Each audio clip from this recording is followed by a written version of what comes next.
when we look back at that time, there's that sense of an economic freeze, as it were, people losing not just their sources of income, but also their capacity to spend, one of the points that you make in your paper.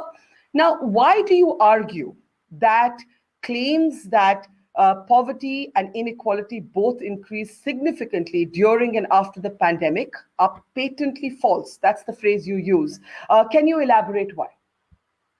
Thank you, Varka. Really pleasure to be on your program, to be with you.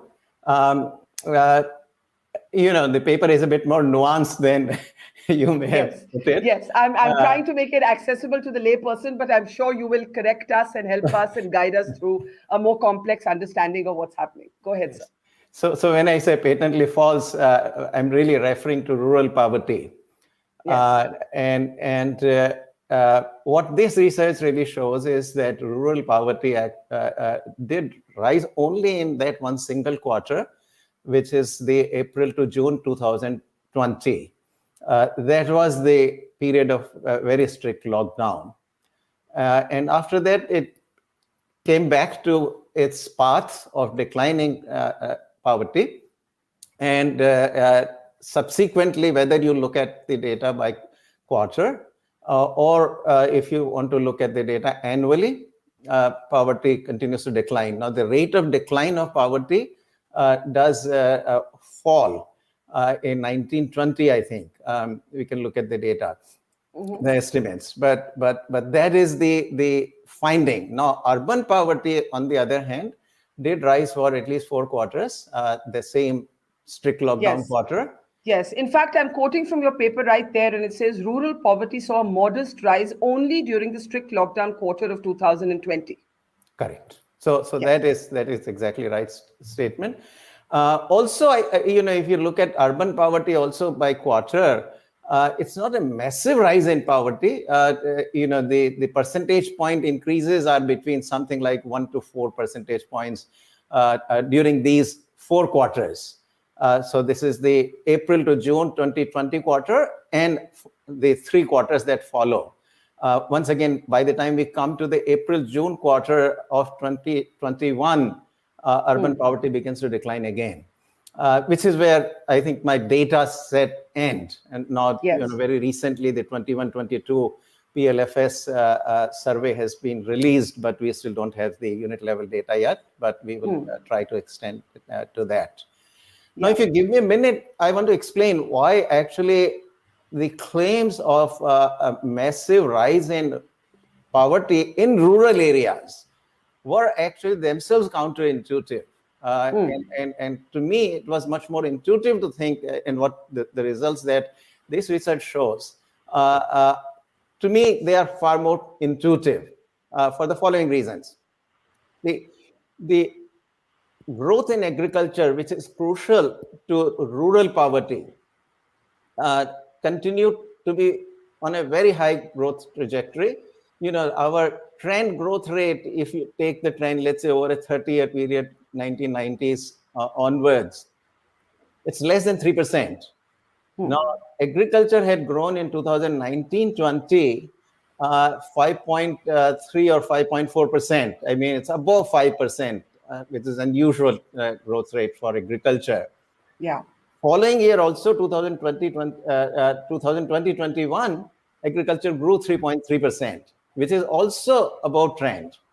And the rural economy, tends to be very much driven by what happens in agriculture. It's not all agriculture, obviously.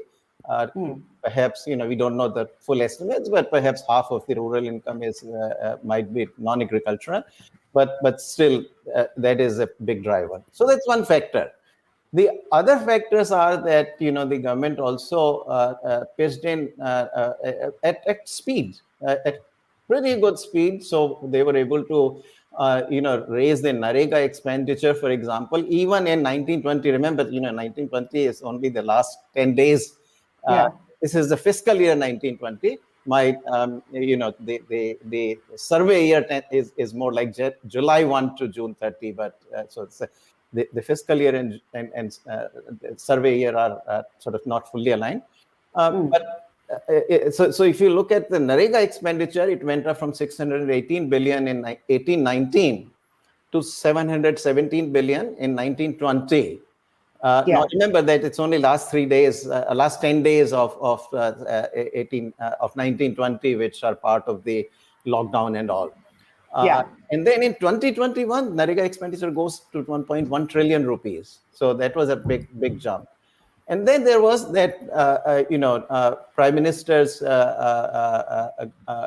Gramin Kalyan Anna Yojana, PMGKAY, under which 5 kilograms of additional food grain was given free of charge to about 800 million people.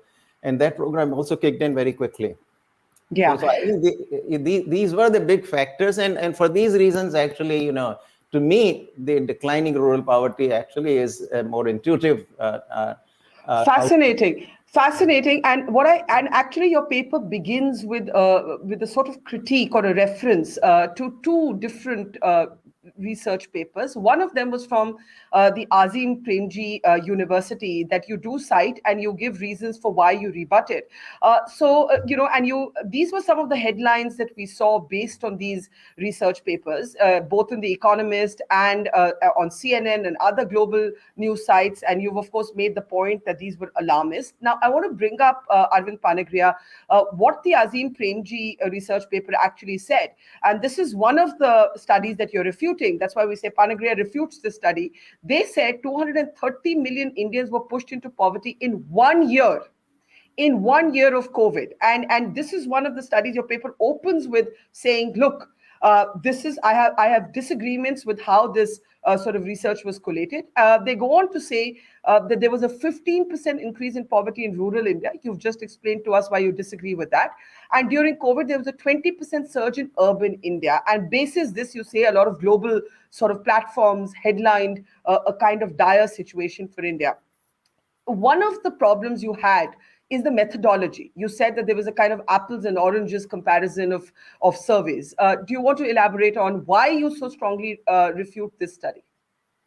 Okay, so Azim Premji University study, I don't fully understand how they are getting to their numbers for this reason.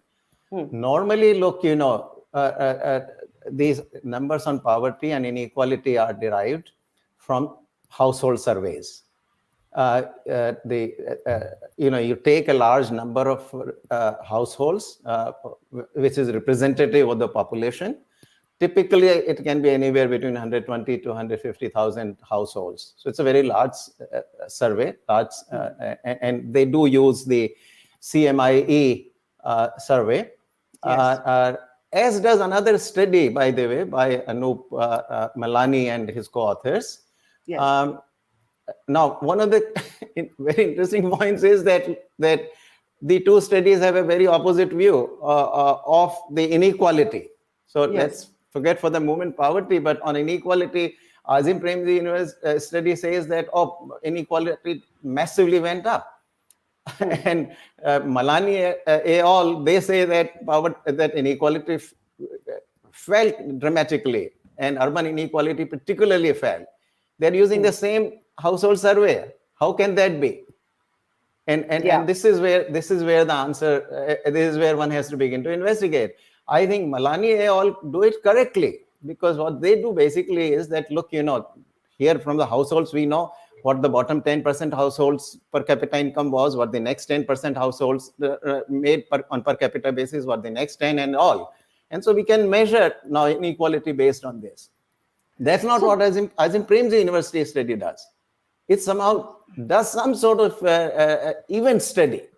And my sort of hunch is very probable. I mean, again, it's hard to read into motivations why they did it this way. But it's very likely that their prior was that inequality should have gone up, and the data actually showed that it didn't go up. If you actually look at it, and this is done very extensively by Anup Malani and his co-authors, using exactly the same household survey.